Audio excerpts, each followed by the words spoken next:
E por meio da pregação do Evangelho de Cristo fomos alcançados. Eu quero falar-lhes sobre a felicidade do arrebatamento, da ressurreição, da primeira ressurreição. Cristo veio como esperança única e última. Por isso que quando ele diz em Lucas capítulo 24, salvo engano 49, Lucas 24, 49, ele diz, antes de partir, e eis que sobre vós envia a promessa de meu Pai. Ficai, porém, na cidade de Jerusalém, até que do alto.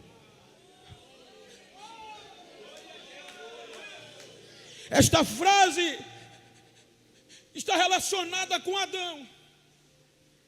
Veja que o prefixo re, no nosso vocabulário, quando diz revestir, é aquilo que já foi vestido. É aquilo que já aconteceu. O que é que a separação faz? Torna Adão nu quando ele peca. Estou escondido, por quê? Estou nu. Esse nu, ele era quando foi feito. Mas a presença do Espírito Santo, a essência do Espírito Santo cobria sua nudez. E ele não se viu nu. Quando o pecado veio, arrastou dele o Espírito Santo, a essência, e ele nu se escondeu. Perdeu a vestimenta. Mas agora vem Jesus, dizendo, aquilo que Adão perdeu, eu vou subir para o Pai, e o Espírito Santo vai descer para vocês, e vocês vão ser revestidos.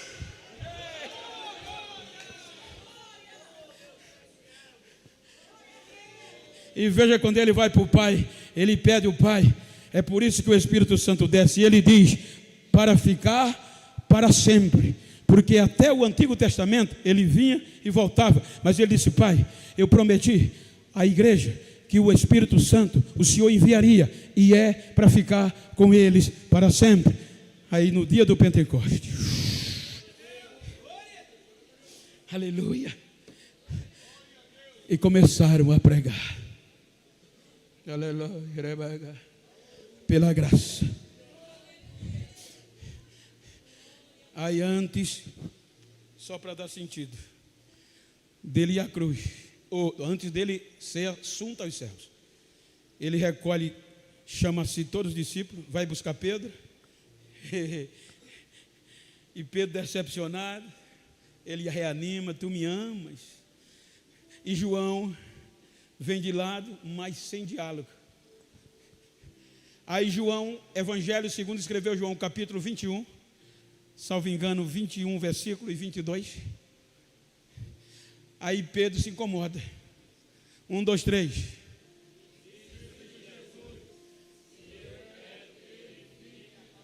Volta no 21 para dar sentido à leitura do 22.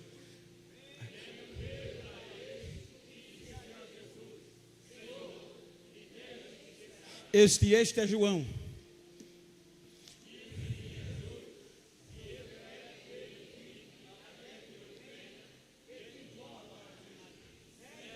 Pronto. Deixa ele, Pedro. Ele vai ficar vivo até que eu venha. Esse vir não é o arrebatamento, é a revelação. Jesus vai ao céu. Olha, gente, todos os escritos, Marcos, Mateus, Marcos, Lucas, Atos, Romanos, Coríntios, Gálatas, Efésios, Filipenses, Colossenses, todos.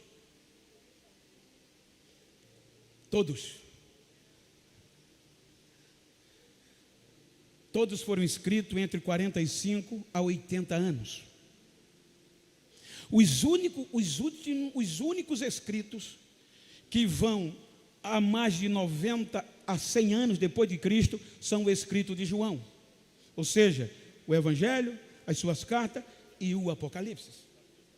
Então implica-se dizer que nem Pedro, nem Paulo, nem Marcos, ou seja, os apóstolos leram o Apocalipse e nem os escritos de João. Não é verdade? Já tinham morrido. Pedro em 64, Paulo em 67, Tiago logo no começo, e assim sucessivamente. Ou seja, eles não conheceram os escritos de João. Então a revelação do resumo, nenhum deles sabia. Então qual é a diferença? É que quando Paulo fala do arrebatamento, ele está falando de um rapto. De nós estamos vivos, seremos, ele dá essa esperança. E aqueles que já dormem em Cristo serão também ressuscitados primeiro e não descerão à terra, ficarão nos altos. E nós subiremos, transformados, nos encontraremos com Ele e subiremos com Ele e viveremos para sempre. Mas Paulo não sabia da revelação do Apocalipse. Então é um contexto complicado. Você tem que entender as duas visões. E eu não vou ater no assunto porque é complicado. Eu estou falando da simplicidade do Apocalipse.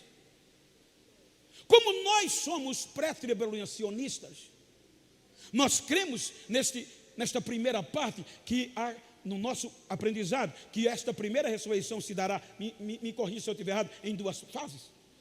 A primeira do rapto e a segunda no final da grande tribulação, onde João diz, esta é a primeira, aí virá o 1000 anos.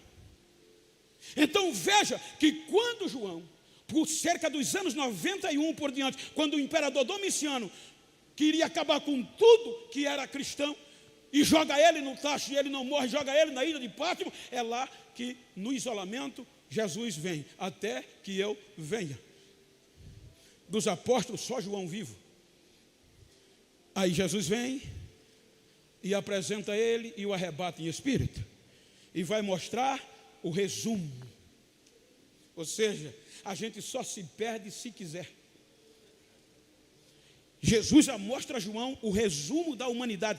Ele vai trazer, a gente trouxe do Gênesis, o amor, o cuidado, o carinho e a vingança. Apocalipse é a vingança de Deus contra o ser humano.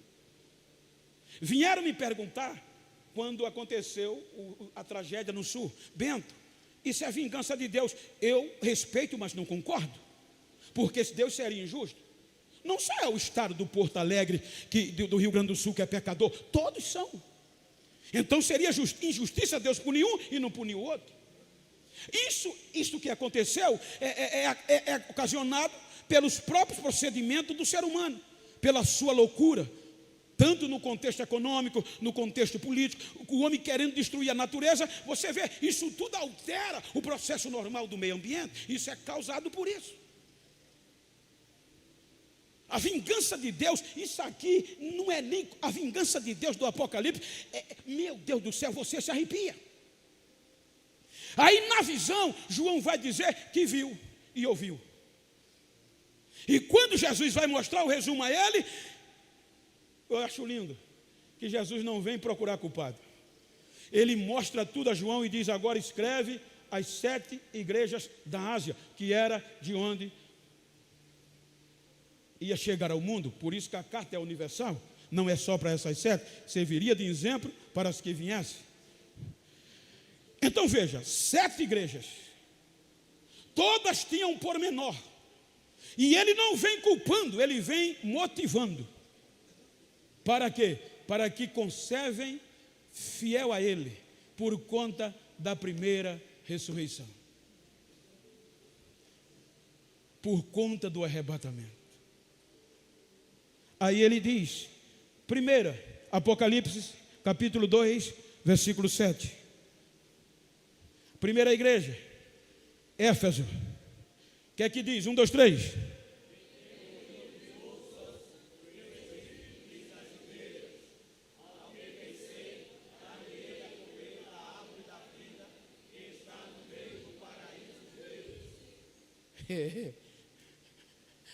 Qual era o problema de Éfeso? Era boa, mas tinha deixado o primeiro amor. Aí ele não vem passando na cara, ele vem dizendo: eu conheço as tuas obras, e vai elogiar, tu deixaste o teu primeiro amor, e babababá. Porém, ele termina dizendo: força, eu tenho um presente para quem vencer. E o presente qual é? O que era que Adão não podia comer lá? Veja que ele vai trazendo o princípio original, resgatando, melhor, obrigado, vem resgatando o princípio que Adão, ele não podia, mas agora o vencedor vai comer. Olha o privilégio. Aí vem a segunda, Esmirna 2:11. Qual é a motivação que ele dá a Esmirna? E qual era o problema da Esmirna? Vamos lá, 1, 2, 3.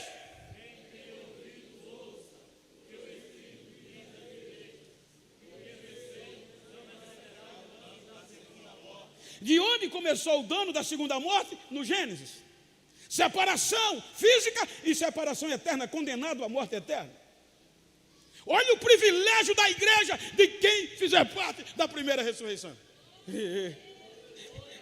Terceira igreja, Pérgamo, capítulo 2, 17. Isso é o resumo do Apocalipse. É o que João viu. O que é que diz?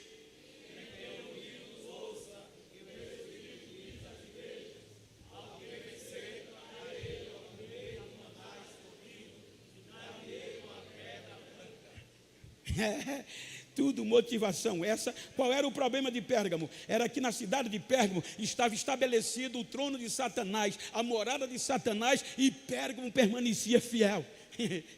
Aí ele disse: eu estou alegre com vocês, e motivo, se vocês vencer, vocês vão comer do maná que ninguém comeu ainda, e eu vou dar uma pedra branca a vocês com um novo.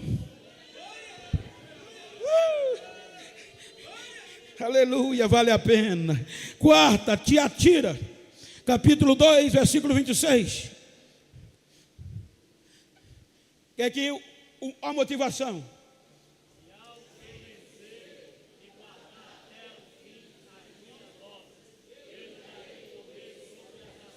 Veja que tudo é um potencial motivacional. Ele não passa em rosto o erro das igrejas. O problema desta igreja era que ela suportava as profecias e a mulher chamada Jezabel, que fazia o rolo no meio da igreja. Mas ele adverte e diz: quem vencer até o fim, eu vou dar essa motivação. 5, Sarde 3 e 5. Tiatira era Balaão, as profecias de Balaão. 3 e 5.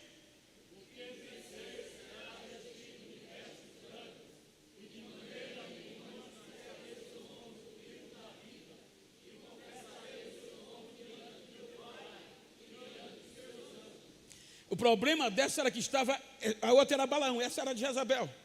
Mas ele disse: Jezabel está fazendo um estrago tremendo no meio dessa igreja, não é? E vocês estão deixando, mas tome providência, e ao que vencer, esse aqui, ó, confessarei o seu nome diante do meu pai. Já dá para imaginar? Ele vai chegar diante do pai: pai, esse é o Ageu, já transformado, meu amigo, guerreiro, venceu, esse é o Jade. E vai apresentando um por um diante do pai, vai confessando, dizendo: é meu amigo, pai. Aleluia. 6, Filadélfia, capítulo 3, versículo 11.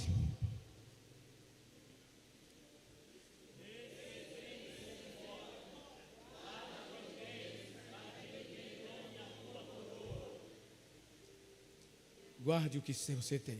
Ela também é motivada, mas eu quero, vamos passar das 9. Capítulo Laodiceia 3, 21.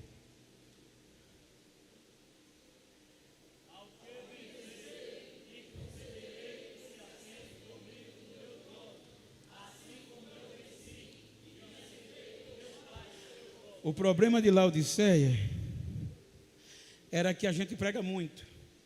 Era nem frio, nem quente, era morna. Não prestava para beber. Não vou entrar em detalhes, que é muito lindo isso. Veja que ele motiva.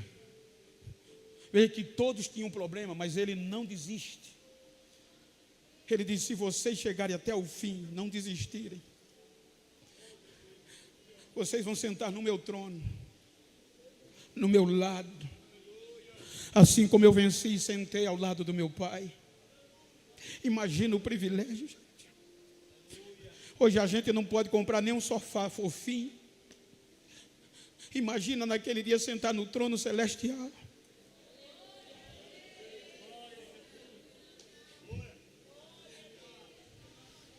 Vale a pena permanecer.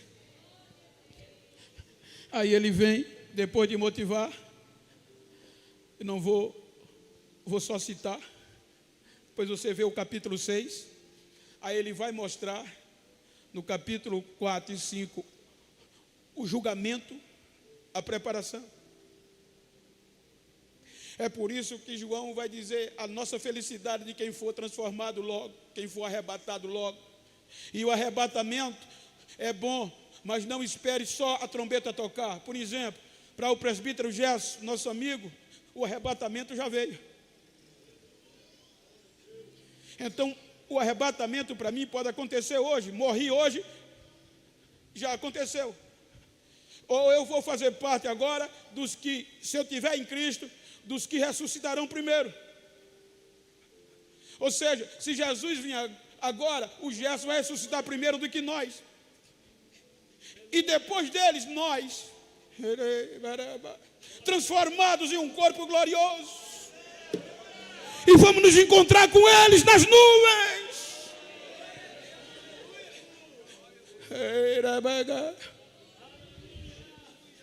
Não abra mão dessa esperança.